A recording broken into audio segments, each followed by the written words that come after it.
Welcome to the Mostly Pod Out at Night. Mostly, I am Graveyard, joined by my co-host Salem. No. This is episode 116 of our weekly All Things Horror podcast. Now, tonight's episode may be classified as the epitome of us watching bad movies, so you don't have to. So what happens when an horror icon produced movie turns into a schlock fest with caterpillar dogs, dinosaurs, and an old prospector?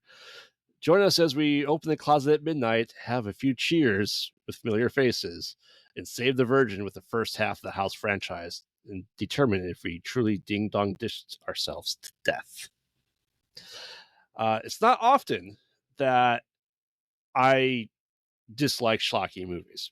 As anyone that listens to this regularly or knows me personally, I tend to like really bad movies, right? Let's face it, I've subjected Salem to maybe the worst October yet. That's not over yet. I know. But that's right. We are doing the House franchise. There's only 4 of them.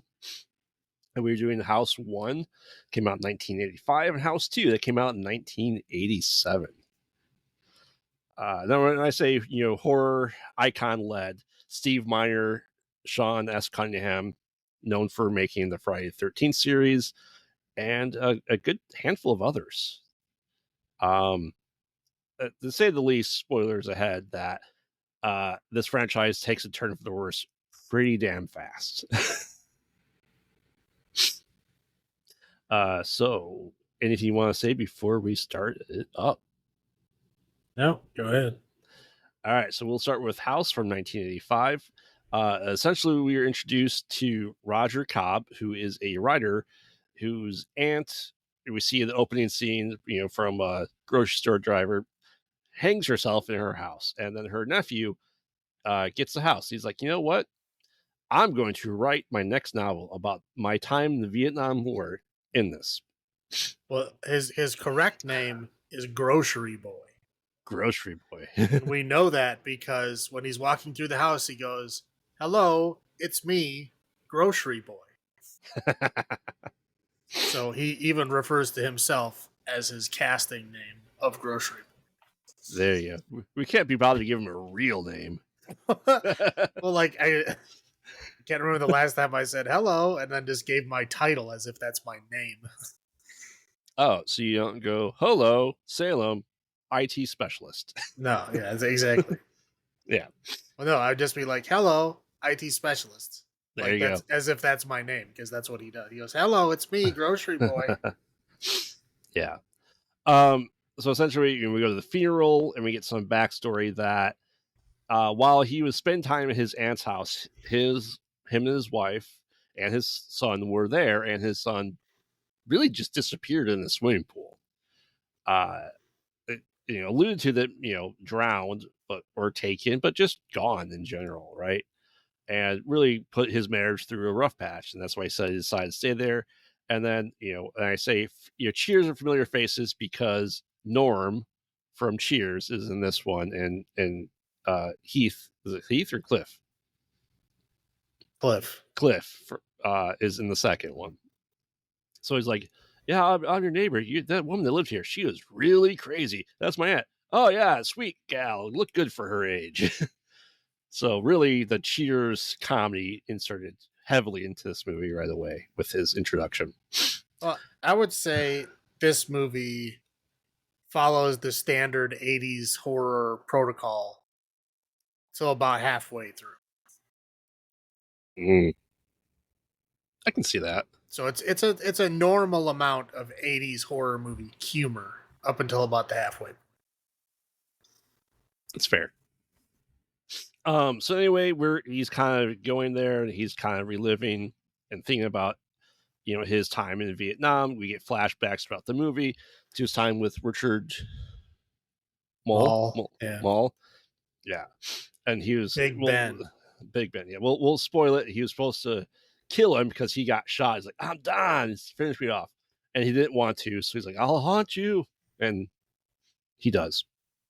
So anyway, he's kind of going through the house and realizes that his aunt was drew something of her being terrified and opening her closet at midnight. He didn't think anything of it. At some point in time, his instead of Billy Bass, Billy the Blue Marlin, kind of goes off. He shoots it in the head, and he starts to go a little bit crazy. Let's say Q Evil Dead 2 style of insanity going on. To the point where the neighbor's like, I think he's losing it. He's in this closet, in this room. It has all these cameras set up because he's concerned about what's coming out at midnight from the closet. I'd say has some, losing format of Betamax camcorders purchased. Well, I think he has all kinds. Yeah. And like I said, so the neighbor calls his wife. I think he's not okay. And during his bouts of insanity, she shows up, and he thinks it's turns into a bad wardrobed reject from Basket Case 2 and 3. This is the best way I can describe it. Shoots her and then turns back to his wife. Oh shit, he killed his wife. But now she comes and transforms back and forth a little bit to the creature. He's going to kind of bury her, after a cop show up and say, hey, I heard some shooting, everything's okay, cool. And then I assume another neighbor shows up, starts swimming in his pool. Yeah, that was the lady that jogged past him earlier. Okay. That lived across the street. And she's like, oh, I bet you like to play. You look like a guy who likes to play. Yeah. It shows up at his house. Here's my kid with the god-awful mullet. Watch him. I'm going to go out now. Kid kind of gets attacked a little bit in the bathroom by that severed hand of his dead wife. And he kind of takes care of that. He flushes it down the toilet because, that's how toilets work, is solid hands can go down. They wiggle around a lot. Yeah. So anyway, the kid kind of gets taken, but he, kind of gets him back.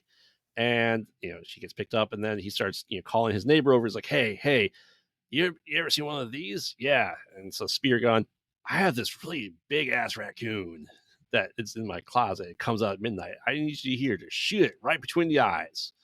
All right, cool. And when he does that, a giant puppet creature comes out of the closet at midnight and attacks him, all that jazz. He does shoot it, and he gets kind of dragged into the other side. He gets back into the Vietnam, era, and reaches, Big Ben again. And it's just like, you didn't do it, I'm going to get you. Eventually, he does find his way out, and the neighbors now drank like what, an entire fifth by himself on a dirty mattress in that room. And well, we don't know if it was an unopened. That's true. That is true. Let's just face it. There's a lot of drinking in all these movies, like fifths all everywhere. It's like, oh man, I don't know what's going on here. I appreciate you being here. And then he realizes that his aunt's painting has his son in like the bathroom mirror, like just casually with like a drape over it. It's like, oh, I didn't look at the entire painting. Oh shit. And he finds out his bathroom mirror is a window into another dimension, I guess, the ether realm. So he goes in there and he has to fight off his, Big Ben to save his son, who has barely been trapped there this entire time after he was taken in the swimming pool. He does some fighting. Eventually they fight, and he is able to knock off Big Ben off the cliff, eventually saving his son, and it comes back to the real world, and everything's okay. That's about it. There's a lot more that happens, but not. I don't think anything I know. He comes back, and then zombie Big Ben attacks him in the house, and then that sequence is like 15 minutes long. Oh yeah, where he's fighting him all around that. He's fighting the zombie version of Big Ben all around the house until he has to kill him like 3 different times before he finally dies. That's right. And somehow, yeah, you're right. He does kill him with a grenade, essentially. Well, yeah, first time he falls off a cliff, and you see his body like get destroyed on the rocks below. And when he comes back in and he's just standing right there. Yeah. So eventually, the house burns down from the grenade, and his wife and son are now okay. End of movie. Well, yeah, the wife shows up in a cab and then sees the son and gets hit. Right. So was it really her that he shot and killed? Was it I not? mean, obviously not. um. That was kind of a dark part though, where he just like shot his wife, was like, oh no, and then immediately just like hid her body. Oh yeah. Like didn't even like think about, hey, maybe I should like, be a stand-up guy and admit what I did. No. I'm just gonna hide her body. Yeah, she doesn't understand my PTSD I'm going through and losing her son. So I guess, oh well. Yeah, so I'm gonna hide her body in a closet. Yep. End of movie. I I've seen this many times. Clearly I forgot the ending there briefly, but I know it's something that I always saw on TV. I feel like a lot.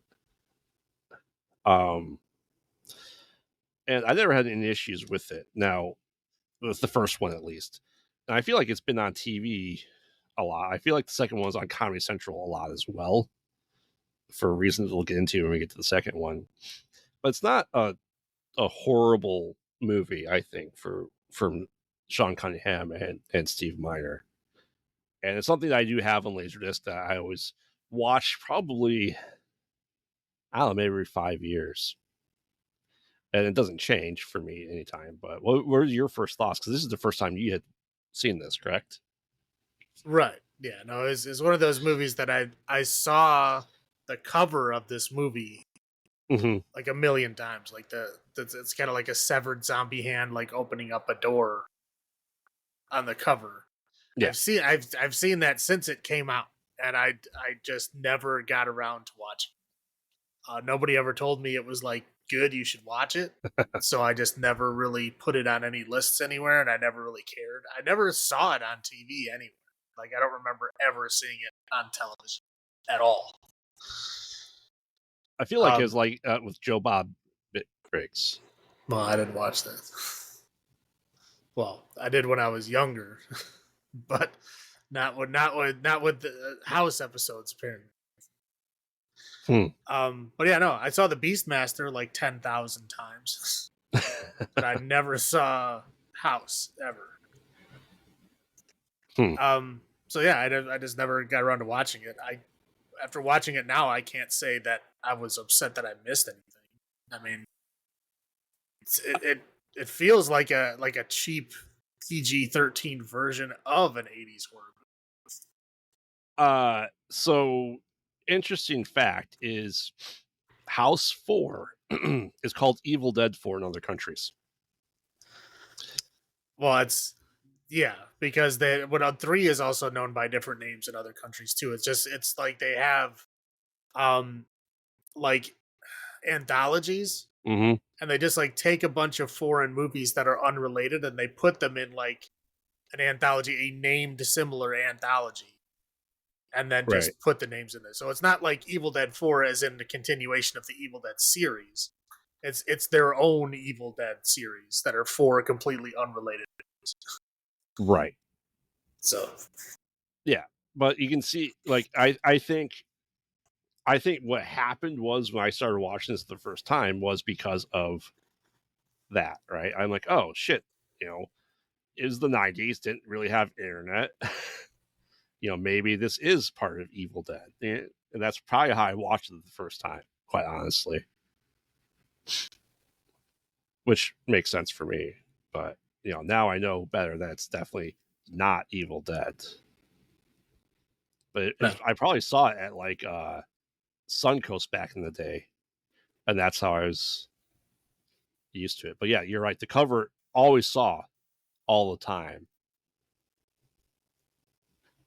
So definitely one of those posters that I think we discussed in like our first 2 episodes of stuff that we saw, that posters that we never got around to watching. Right.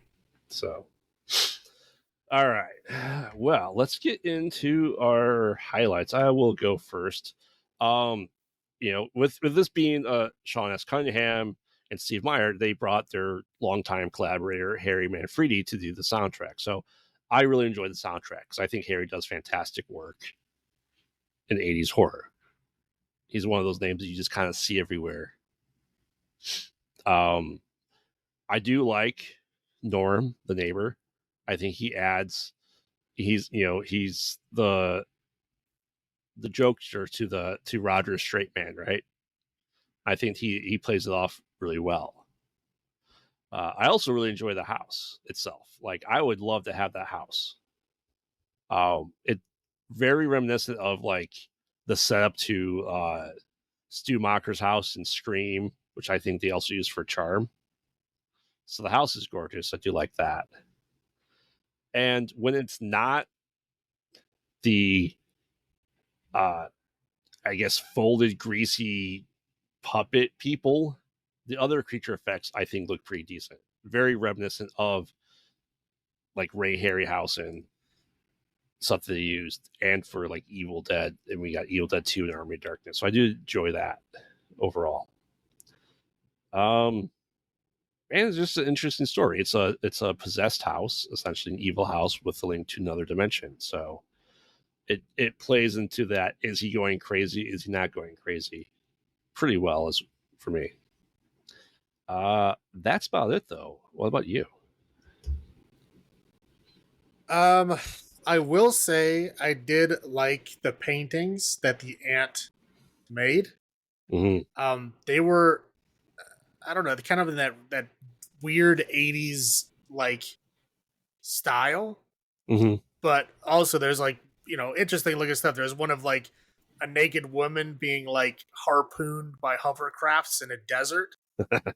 Like it's just kind of bizarre, like just interesting paintings. I was like, I thought they were pretty cool. All the ones that they showed, I thought were cool. I'd like to see who the actual artist was because they're pretty fun. I liked his ancient word processing computer that he had. Um, it's one of those ones that the monitor is like tiny. It's like not even 12 inches. It was Yeah. like an 8-inch screen with just a giant white box underneath it. Well, with Um, with with like I'd say half of the monitor was like the video connection too. yeah, it wasn't no connection I'd ever seen. Yeah. Um, and when he was watching TV for a second, I didn't. I wrote this down, and I meant to go back and look, and now I'm looking, and I completely forgot to do it. But when he was watching a movie, I could have swore that the movie that he watched for like 30 seconds was that movie we saw, Don't Go in the Basement. Oh. Do you remember that movie? Yes. Because it's like a nurse coming down the stairs talking to like an old lady who's like freaking out. Mm-hmm. And I'm pretty sure that was like the nurse who was like trying to pretend like she was running the place, and that was the crazy old lady. Uh, I didn't check. It just, if it wasn't that, it reminded me a lot of that. You which only is see it for funny. like 30 Yeah. seconds. Which is funny because I actually saw that somewhere else like this week as well. I don't remember where. Maybe it was in House One. Maybe no. No, I don't know, because usually, like, if you look at the end of the movie, it'll tell you, like, Mm-hmm. footage of blank, courtesy of, and I write it down to watch later. By the time I got to the end of this movie, I was so disinterested that I did not remember to do that. I usually mark it like something to look in the credits for. Like there was like in the second one, I did actually look. Like in the second one of the cops looks exactly like Rob Lowe. And I was like, "Is that Rob Lowe?" So I wrote it down to check it. It was not, but it looked just like him for the second that was there. Anyway, so yeah, I don't know if it was actually Don't Go in the Basement, but it looked like it was. I forgot to check. Sorry. So the other thing I thought was interesting is like he's a Vietnam vet, right? Mm-hmm. But he's not old. So this is it's 1985, right?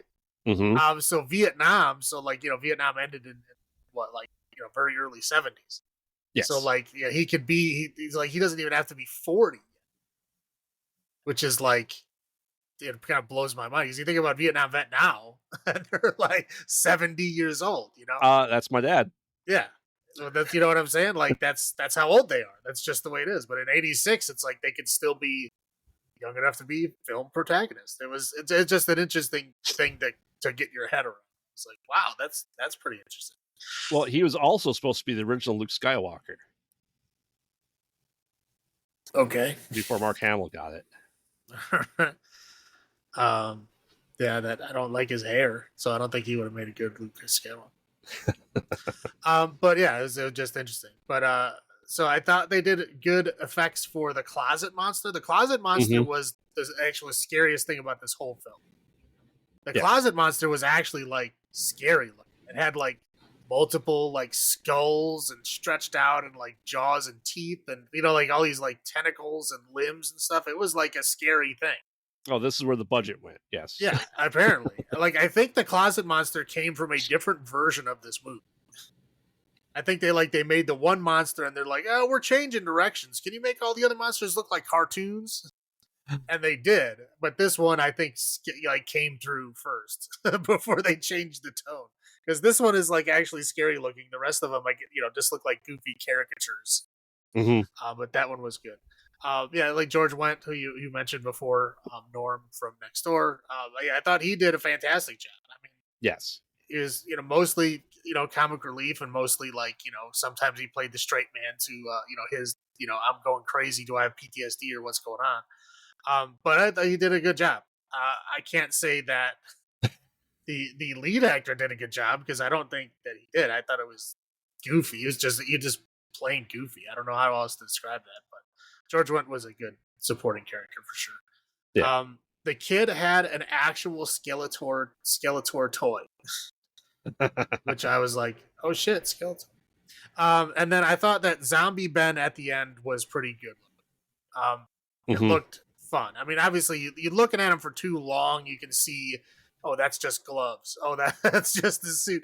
But I mean, like the mouth actually moved when he talked and stuff. I mean, like it was an interesting outfit. I think they showed it for a little too long. I think it took the kind of mystique away from it. But like it still looked good. I thought they did a good job. Yeah. So okay, I'll roll into my low points here. Okay, so the book signing fans, like, wow, were they some creepy fucking people? Like, I was uncomfortable watching it because they're all getting up into the like super close to the camera and shit. And I was like, hey. Well, they are a mix of 80s neckbeards and punks. Well, the punks were cool. The punks were all right. It was like the Karen lady who kept like talking over everybody. And then it was like the guys that were like, yeah, what's your next book about? And they were like, I don't know. Well, he wasn't even next in line. They're still sitting in front of him. I know. He's like talking over the guy in front of him. Like, dude, I would be fucking pissed off. But, yeah. Okay. So, quote unquote, Vietnam, like, looked like it was filmed on a film set with fake trees and shit. Like, they weren't even jungle foliage. It was like normal forest foliage. And it was like, again, quote unquote Vietnam. And it was just like, some Asian people, wearing like, typical like, NVA uniform. Like the gunshots were horrible. The weapons were horrible. Like everybody has bandoliers on them, even though none of them have belt fed weapons. All the bullets are made out of plastic and shit. Like it was the dumbest, cheapest looking shit I've ever seen. And I was like, why are you keep going back to this Vietnam? Like looks like shit. Just stop. Richard Mall, yeah, he's tall, but he sucks at acting. Like, wow, was he fucking bad. Like as the zombie, he's fine. But like as an actual character, like it was like community theater. It was like he's like B-list community theater. Like it was bad. Like he's like spitting in his face, clenching his jaw. Like, dude, like how is this fucking guy in a major movie? Yeah. Yeah. Like yeah, I wrote Billy Big Mouth Swordfish on here too because it was hilarious. He shot her with a double-barreled shotgun on the front porch, and there was no blood. I was like, there's no fucking way that he just shot her with both barrels of a shotgun like less than 10 feet away. So like her fucking, abdomen would be obliterated and spread all over the front yard. Nope, not a drop of blood. Picked her up, put her in the closet. Cops came in, no drops of blood anywhere. Mm-hmm. Yeah, very realistic. Um, like the fucking babysitting thing. Holy shit. It was annoying. The fucking kid was super fucking annoying, but I know it's a kid. Like, of course they're gonna be annoying. That's what they are. But then like those stupid fucking puppets show up, and it was like the whole thing was annoying. The kid was like crying the whole fucking time. I was like, can this just end? Can Well, we I just mean, end this part? in fairness, he had the worst haircut, so I'd be crying Dude, too. it's the 80s. A lot of kids had that fucking haircut. Business in the front, party in the back. Hell yeah. um, yeah, so that was this that whole scene was just ridiculous. But really, it's like the whole last half of the movie was just like overly cheesy, just like over the top schlocky nonsense. But it feels like the first half of this movie was leading up to something interesting. Like it Right. really feels like the first half was done decently, and then the second half was just like, what if it was all a joke? And then they just ran with it. I don't understand what happened. But like the second half of the movie just falls apart for me. Yeah. And the ending was just too fucking sappy horse shit. Like, come on, like the wife isn't dead. Like the fucking kid comes back. There's like nothing wrong with anybody. Everybody's totally fine. Like, what kind of fucking horror movie is this? Like, there needs to be some kind of bad ending to this. Like, somebody needs to have at least a heartbreak or something. Nothing. It was just happy horse shit at the end. It was disappointing. Yeah. What do you got? Yeah, I agree with everything you said. It really felt like it was a dive into PTSD, which would have been a more interesting story if they kept pulling at that thread. Right, that's what I said. Yeah, the first half of it was like, okay, this is going somewhere cool, and then it just nope. Yeah. So yeah, I always enjoy the first half easily more, just because it is so good. Now, like I said, the creature effects, right? Like I said, it feels like, hey, let's just get like wet bags, and that will make our costumes for these creatures that these people turn into. Like, especially two of them, they're trying to pull the kid up the fucking chimney. Like, this is awful. I said all the effects definitely went into the closet creature, hands down. Or, as you said, one maybe the puppet people, whatever, right? Were like the first special effects studio, and they just realize how shit it looks. Like, well, we already paid them. We need to actually spend money on someone that knows what they're doing for this closet monster. We're gonna get them instead. All right. So if you notice, when he has the cameras all set up, right? He has a flash camera, not attached to anything. It's not like he's sitting there waiting to take a picture. How's he going to trip the camera? It's not motion sensor. Yeah, it's just set up for effect. None of that was actually going to work, and nor did he ever review any of the footage. No, he had like 6 cameras there, all different angles from the same door. You know, like I said, a camera to take pictures with. Like, he even, that's the thing though, he even like winds it and prepares like it took a shot. I don't know how the fuck it's supposed to just sitting there on that, bench essentially. Right, but like the second fight that he has with that monster is totally on tape. Mm-hmm. So, like, I mean, he should get a shit ton of money for capturing paranormal activity on multiple cameras at the same time. Right. But again, no. This movie doesn't think that far. No. Fuck that neighbor. I said, do they want to play, quote, foreplay? Get a guy hot and bothered. Like, here's my kid. Like, fuck you, lady. That's women's liberation, man. They can do that kind of stuff.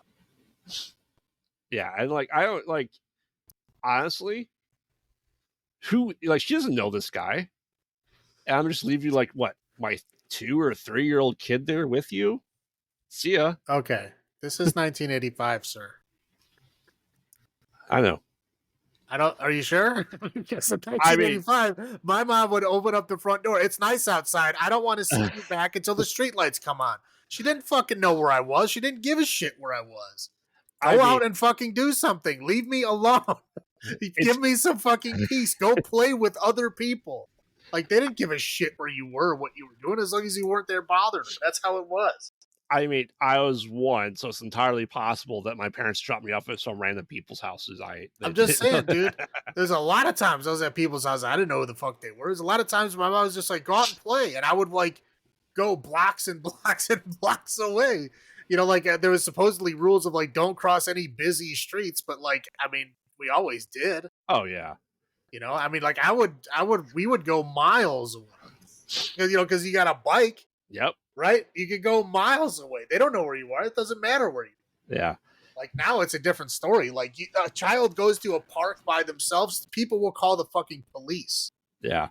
And the police will show up and go, oh my God, an unattended child, and like put the parent in jail. Well, it's because of it's 10 p.m. Do you know where your children are? I'm just saying. It's only been 40 years, right? Yeah. So in 40 years, it's gone from children being able to be free and do what they want during the day to like literally the police being called if a child is unattended. CPS being called, yeah. Right. Like, I mean, I think that's what I'd say. I would really like to see the differences, like, you know, including the population increases of like the numbers between like kidnappings and all these bad things happening. Like, is it any more likely to happen today than it is before? No. That's what I'm saying. Like, I don't think it is. I don't think that margin is significant enough for people to be this insane about like being this protective of their children. I think it's bad for kids. I think that's a lot of what's wrong with this newer generation is that they're too coddled. Well, because now they don't have any freedom. They can't do anything by themselves. Right. And now we have to tell them to go touch grass. Right. Yeah. It's like they don't understand like what it like. You know, I have siblings that like are, you know, considerably younger than me that don't understand the concept of like figure it out. Right. You know, like, I don't know how to fix that. Okay, neither do I. Figure it out. You know what I mean? Oh, you got a broken wall, like buy some shit and figure it out. You know, like you got YouTube. That's more than I had. We had nothing. Right. It's like I would have to go to the library and look for like a Time Life book, like doing drywall. You know what I mean? And then I'd have to like photocopy the pages and bring them home. Like that's how I would have to learn stuff. Like you guys got it much easier. 5 cents a copy. Yeah. Right. Yeah. Like you guys got it much easier and you do less. I don't get it. I don't know. That's my old man rant. I'm done. It's all good. All right. Those are all my low points. So our outs for this one is I'm saying number of bad puppets because my God, there's bad puppets in both. Yeah, there's a lot of puppets. I will go first. Like I said, this I don't know if I'd call this a classic horror movie. I don't think it's one many people talk about, and for obvious reasons, right? But I will still watch this. I have no problems really with this one, so I will go ahead and give this 6.5 bad puppets out of 10. How about you? I mean, it's not a good movie. I don't want to watch it again, but there is some interesting stuff here, right? Mm-hmm. Like the PTSD aspect, the kind of Vietnam aspect is not. It's visited in a way that's not commonly visited, and that's interesting enough. I mean, there are some fun things happening. It just, again, that second half, it just falls apart. So the points that it gets from the first half of the film, and I will give it 5. 5 bad puppets out of 10. That's perfectly fair. You talk about movies and you get remade. Let's remake House and do it well. Let's remake House as a rated R. Like current modern rated R like remake. Oh yeah, and we'll set it in like the 2003 war. That's where the guy is from, right? We'll just do that. Huh. All right. So Salem, take us through House 2, the second story. Okay. House to the second story. I wanna preface this. I just want to explain what I think this movie is. Mm-hmm. It is, if you take a horror concept, right? And the person takes that horror concept and then tries to make the never ending story with that horror concept, is I feel what happened to this film.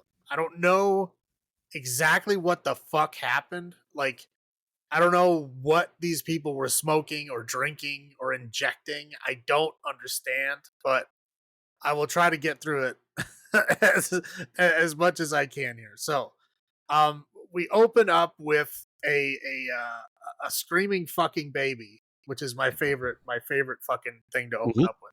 Screaming fucking baby. Mom and dad are like in this like Aztec tomb looking house, and they're like, "Come on, come on, come on, we gotta go." So they're like trying to go, and then like essentially a cowboy ghost appears and goes, "Give me the skull," and he's like, "I don't have a skull." Bang! Ghost shoots him dead. Yep. uh, so then we cut to a guy that apparently he says he doesn't have any family. I don't know why it took him this long to go back to that house. Like, I don't know. Maybe it was in a trust. And Well, it like just 25, I'd say about 25 years, I think they said. yeah. So I don't know if it was in like a trust and he had to wait that long. I don't know. I have no idea what that happens in this story where he has to wait 25 years to go back to this house, which is his apparently.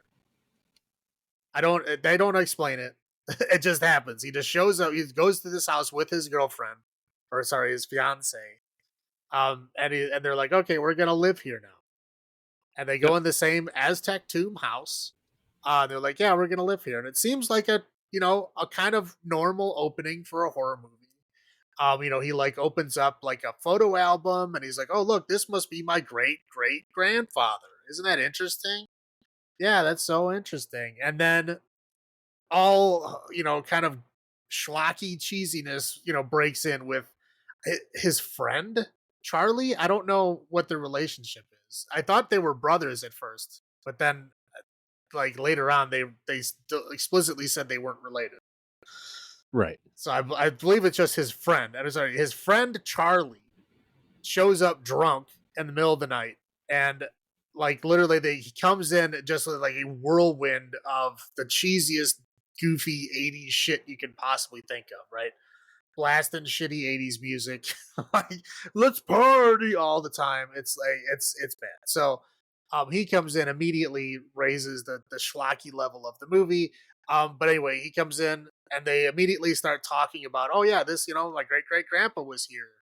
um I was looking at this book, and this crystal skull that my grandpa supposedly found, and he gave to this museum. But like, if you look at this picture, this skull's got jewels in its eyes, and the one he gave to the museum doesn't.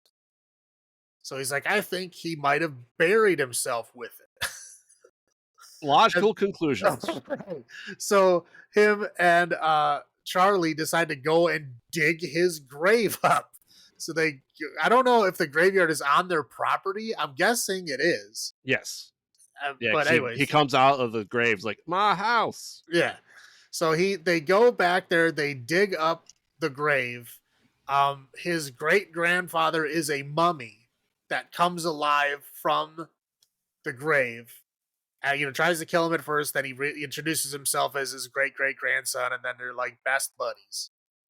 Um, Gramps, as he starts being called, is like upset that he's not young, but is still alive, and somehow has a lot of knowledge about the modern world that he somehow learned through, I don't know, dirt osmosis when he was buried back there. I don't know how he learned all that shit, but he This learned a lot. TV's got all the stations, but nothing good on. Right, yeah, like this is a guy that's from like the 1880s, somehow Right. knows how TVs work and that nothing's on television. Like literally anything he puts on should be brand new to him.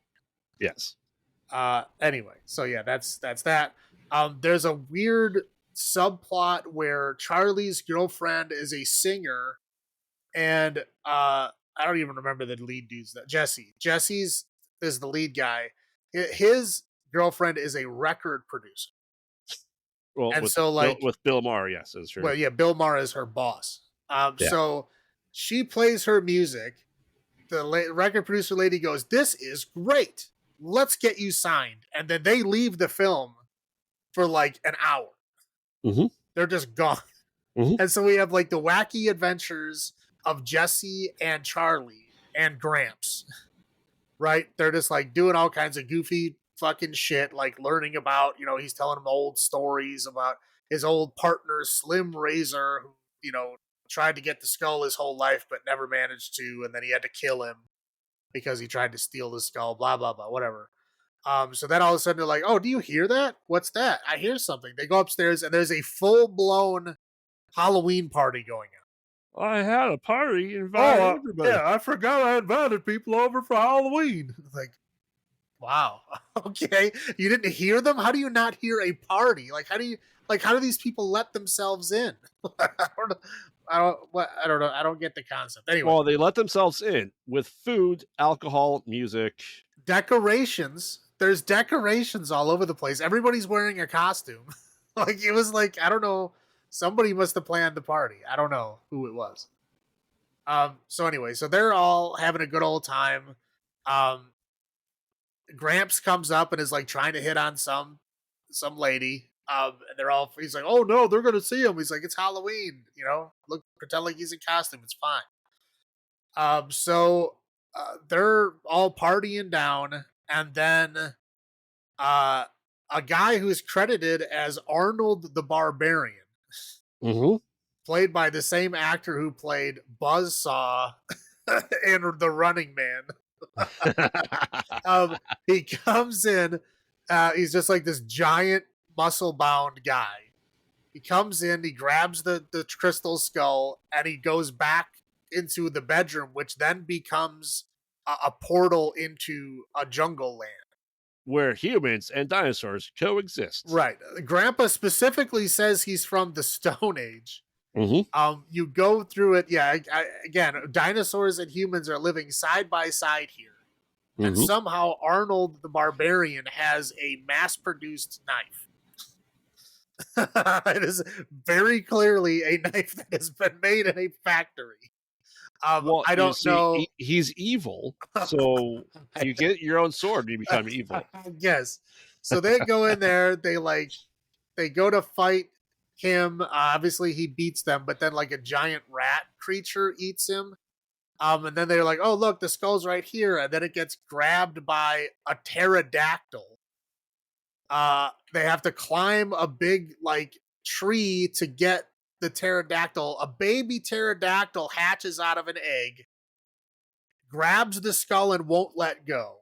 Mm-hmm. So after they chase the baby pterodactyl, they chase it back to their Halloween party house. And then wackiness ensues with the baby fucking pterodactyl running all over the house with the fucking skull in its mouth.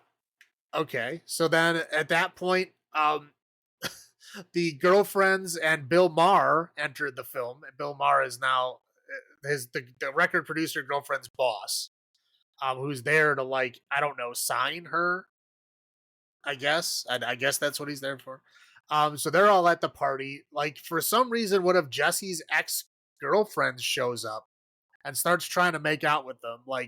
Bill Maher instantly sees this and does everything in his power to try to make sure that his girlfriend sees this happen.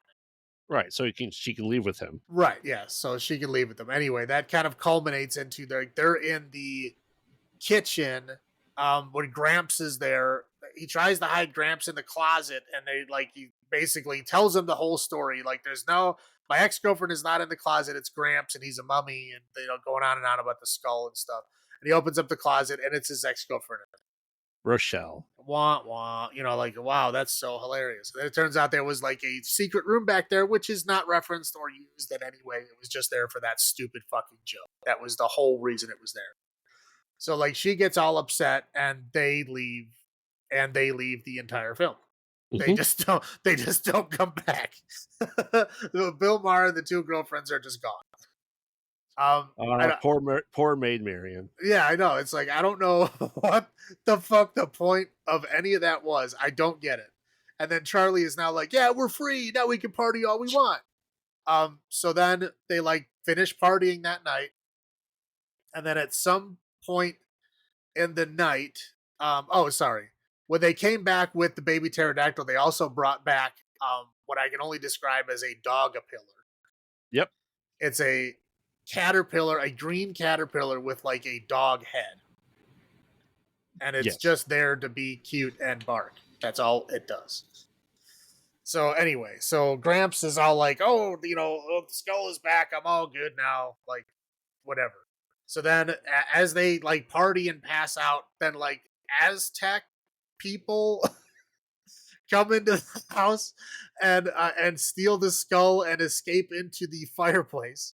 Mm-hmm. Um, they wake up and they go, "Oh no, Gramps is losing his energy again because the skull is gone. We have to go find it." So they can't figure out a way into the fireplace to to get back. So the fucking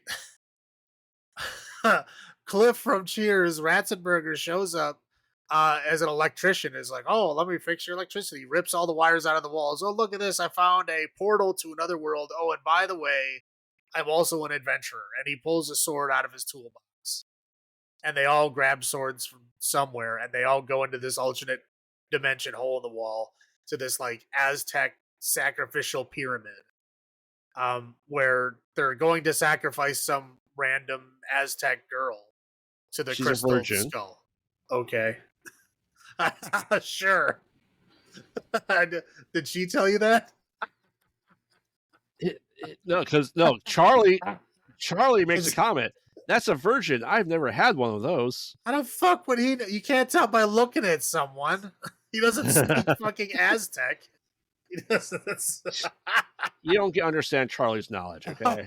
I'm pretty sure I do, and it's nothing. Anyway, so they save the girl. They all like literally. It's like swashbuckling pirate music is fucking playing. Like it's like this is nothing but an adventure film.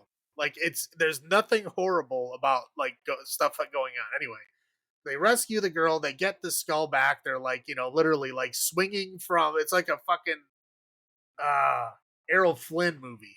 Yeah. He's like swinging around on ropes and like, haha, like literally like fighting with his sword and shit. I'm like, what the fuck is this movie? So they all escape. Everybody's fine. Now they have an Aztec, virgin girl with them. Fantastic. So then they all sit down to have a nice sit down dinner. So it's Gramps, Jesse, Charlie, the Aztec virgin girl, the baby pterodactyl, and the fucking dogapillar. Like they all have their own places set at the table, and they all make this big grand dinner. Like, "Oh, we're gonna live like a big happy family." And he puts the the turkey whatever dome on the fucking table, and he opens it up, and who comes out of the turkey? But good old Slim Razor, the cowboy ghost that killed Jesse's parents at the beginning of the film. Holy shit. Yeah, so spooky crazy. So that they're like big gunfight happens. Seemingly everybody else disappears. Yes. Very quickly, Charlie, the Aztec girl, Dogapillar, and the baby pterodactyl are nowhere to be found. Gramps gets shot once and is literally laying on the floor for the entire rest of the film, even though he's a fucking mummy that's supposed to be like immortal or whatever. Jesse, I'm not gonna make it. Yeah, so now Jesse and Slim Razor like have like literally like somehow they've warped to like the fucking OK Corral and have like a shootout in the street, and then they fall back in the house, and then Jesse finds a fucking Winchester, and then he's like shooting the mirrors because Slim Razor's like transporting between like dimensions and mirror. I don't know what the fuck is going on. Like he fucking blows him up. The cops show up. There's like a big shootout with the fucking cops, where the cops shoot Slim Razor, but he still doesn't die. And then Jesse has to like shoot him and like completely obliterate his head with multiple shots to kill him. He still doesn't die. And then there's another shootout with the cops, where the cops shoot all through Slim Razor again, and then he finally fucking dies. and then they get this skull back, and then everybody's fine. Yes. End of film. Mm-hmm. So, So, what were your first thoughts on this movie? Because I know you haven't seen this one either. dude, I was trying to figure out, well, what the fuck is this movie? Like, what is this? It's a sequel to a like kind of comedy horror that tried to be a little serious at times, right? Mm-hmm. And then gave up and became schlocky towards the end. But this thing is just a schlocky cheese garbage fest from fucking line one. It's again, like I said, it's like you take a horror concept of like the haunted house with like alternate dimensions and things coming out, like that could have been a decent horror film, right? Mm-hmm. And then like you literally they tried to make the never ending story like it's all like PG-13. No one is in any real danger. No one is ever really hurt or anything. You know, the only people that get shot are undead people. You know what I mean? Like nothing of any consequence really happens. The stakes are like zero. It's just a bizarre movie. I don't know where it comes from. I don't know who it was made for. It's all over the place, and I don't understand why this is House 2. I mean, it has no direct connection to the first one in any way. I guess they're trying to make an anthology of some sort, but at this time, after the failure of Halloween 3, you would think that they would understand don't do that, right? But You would think so, that yes. they did it anyway, and I guess this is the result. I don't know. I'm not upset I didn't see it before. What? That's surprising. Yeah, I mean, this is easy why I stopped after watching the first one. Realistically, you know, it's not good. There's no two ways about it. You know, um, I couldn't tell you the first time I saw it. It was probably once again. I think it was probably on like Monster Vision or Late Night with Joe Bob Briggs that I probably saw it for the first time. And I'm just like, this movie is not good. It wasn't good then. It's not good now. I don't know if it will ever be good. I don't think it's going to get better. No.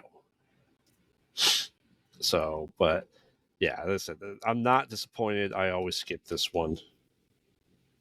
I got a friend of mine who loves this movie. Really. Yes. So there are the people in this world that love this film. That's crazy. Yeah, it's not me though. No. No, not at all.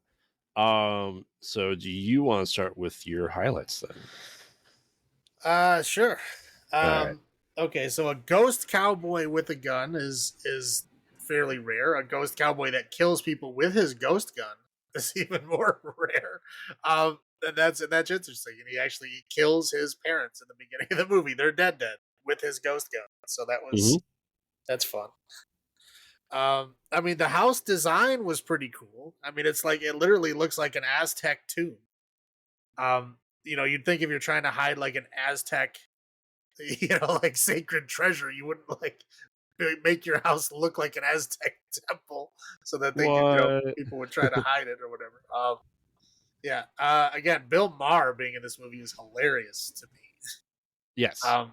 But yeah, and he just plays like a big asshole. Like he has like no funny lines. He's like your typical '80s jerk. He's wearing like the goofy baggy like suit coat and everything. I mean, he's playing like a typical '80s villain in this movie. Hell yeah, he is. It's something. I mean, yeah, like Ratzenberger showing up. I'm gonna guess they were probably trying for Cheers actors. You know, like I don't know if House 3 is gonna have like Kirstie Alley, Shelley Long, or Ted Dance. Danson. Yeah, exactly. Like I was like, what are they gonna have one in each one of these? I think they probably gave it, but maybe we'll see one. I don't know. I haven't seen it.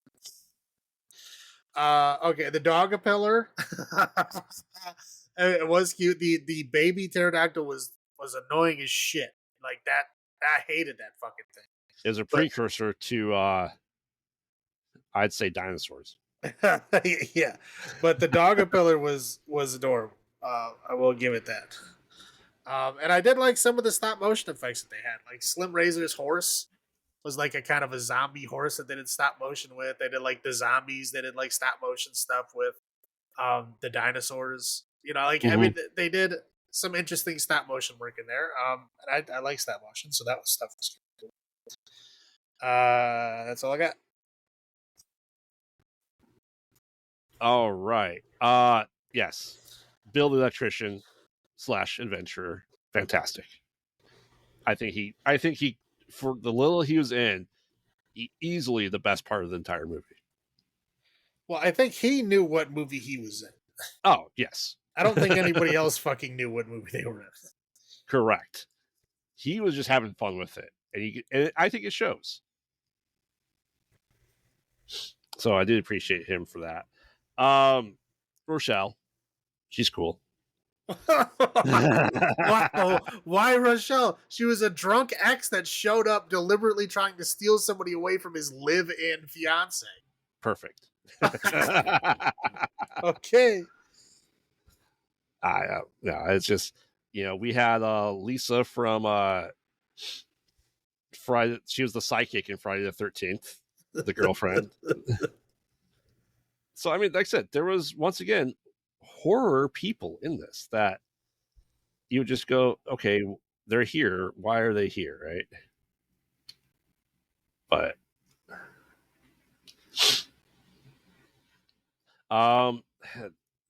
yeah, I mean, of all the effects, I'd say the only good one that of creature wise was probably the dog pillar. I mean, I don't know about the effect. The effect was not all that great. It's just like a little wiggling, glowworm with a dog head on it, right? But it's like, but it was, I don't know, it was cute. I mean, if you wanted to describe this movie to a person that doesn't see it, you just go dog pillar. Yep. And that'd probably intrigue them enough to watch it. Dog pillar. It's green, as in like you picture like a traditional green caterpillar body with like a dog head, and it barks like a puppy. Yes, it does. Once again, I like the house. I'd have that house. You want an Aztec tomb house? Hell yeah, I do. Don't you? Sure. I mean, why not? That house had a huge living room, so sure. Perfect. Yeah. That's all I got for my highlights. I'll roll into my low points of definitely not a horror movie. No, it really isn't. It's like an adventure movie. It's like, yeah, it's really, it's like in the vein of like, I don't even want to say Indiana Jones. It's like a lighter Indiana Jones. It's like a schlocky Indiana Jones. It's Land of the Lost. Yeah. It's like, yeah, mix Indiana Jones and Land of the Lost together, and that's what you get. Yeah. So I had that like feels like Land of the Lost. Obviously just a big disappointing sigh overall. Just it makes you roll your eyes. Like almost every scene. Something in there. Right. Dinosaurs and people living together. I mean, who knows? Maybe this guy, clearly with his manufactured sword and living with dinosaurs, he has a time machine, clearly. Or maybe he's just a fundamentalist, religious person who believes that they live side by side, right? Yeah. I mean, maybe. I don't know. There are people out there that believe that. I mean, yes, you're correct on that. Yeah, I wrote down like, what the fuck is this thing trying to be? I don't know if it knows what it's trying to be. It really doesn't, because it's like a sequel to a horror film that has like no horror elements in it, and it is like literally like, I mean, like PG rated. Yes. Like, I mean, there's like, I don't know if it's actually rated PG. I'm just saying like everything in it is like PG rated. There's no like nudity. There's no blood. There's no death. There's no nothing. It's just like wacky adventures. Literally, yeah. That's what the film is. It's like it's bizarre. It's not, yeah, definitely not a horror. Yeah. Obviously the ending, like what okay, so essentially he's told that the skull gets him whatever his wish is. Is his wish to fucking live back in the Western times? Because that's where he ends up with the Virgin and his best friend. Like, is it, like I just don't understand what the ending's trying to be. I don't know. I don't know. I just think it's funny that they both have like girlfriends and they're like Mhm. barely in the film. And then like when the big thing happens and they all leave, they like really don't care. Correct. Like Charlie, he never has any kind of issue with his girlfriend. He Nope. just doesn't give a shit.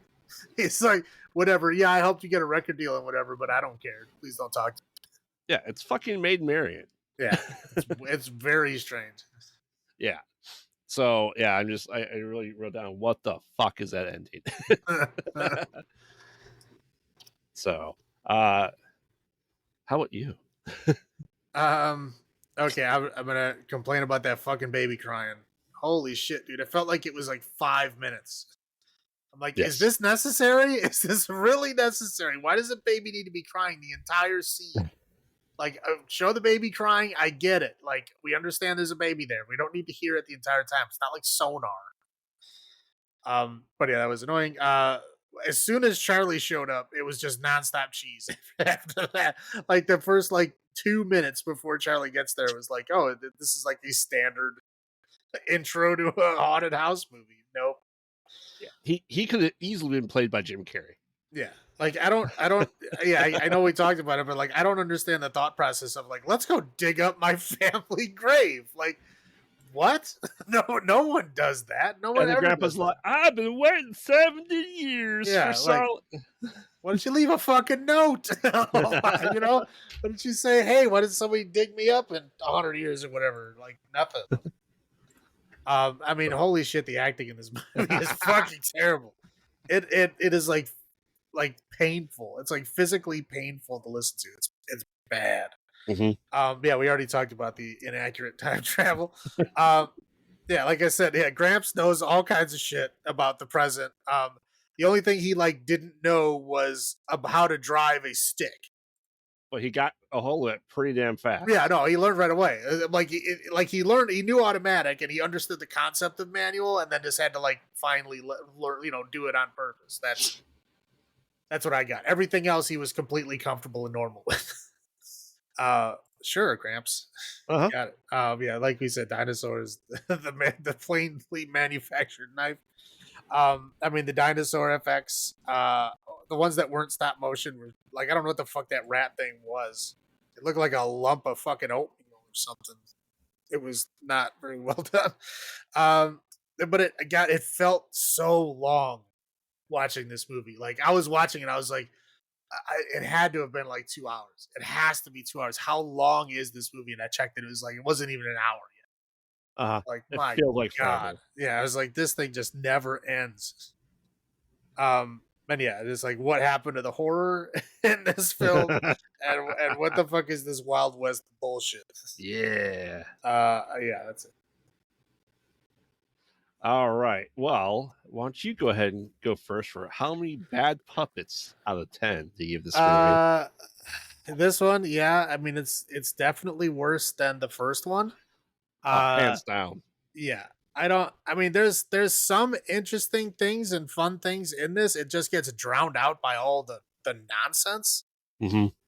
But I mean, there's enough like fun, kind of interesting things here to give it a couple points. But not much. We'll do 3.5. 3.5 bad puppets out of 10. Yeah. Once again, these movies need to get remade through a different lens, different perspective. Fucking R-rated horror movie, please. This one, like the first one felt like PG-13. Yeah. This one feels like PG. Yes. I'm going down to a 4 bad puppets out of 10 for this one.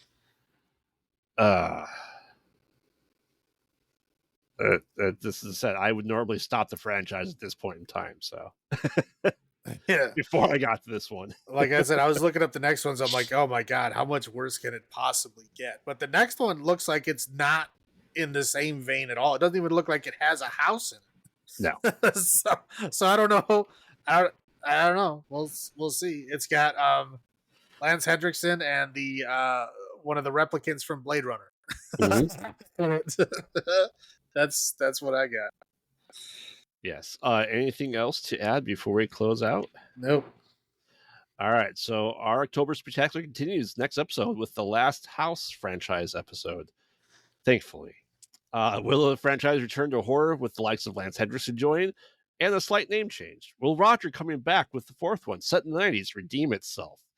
Or will Graveyard in Salem continue or come close to alcohol poisoning from these terrible movies? Yeah, these are good definitions of we watch bad movies, so you don't have to. God, it's rare for me to feel bad doing an episode.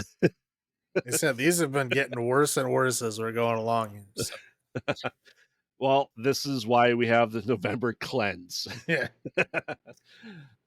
So we'll see you next time. Remember, this has been Graveyard saying, "Have you checked on the children?" This is Salem saying, "Long live the new flesh." Good night.